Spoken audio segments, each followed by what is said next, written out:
বন্ধুরা, আজ একটা খবর শুনে তো আমি হেসেই ফেললাম। পাকিস্তান বলছে নরেন্দ্র মোদী নাকি আগে তাদের কাছে যুদ্ধবিরতির অনুরোধ করেছে।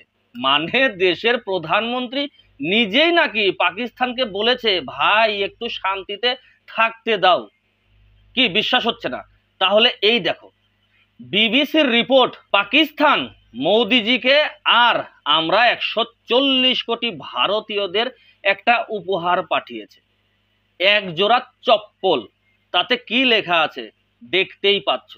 না না, কাউকে গায়ে মারেনি, সরাসরি মান সম্মানেই আঘাত করেছে।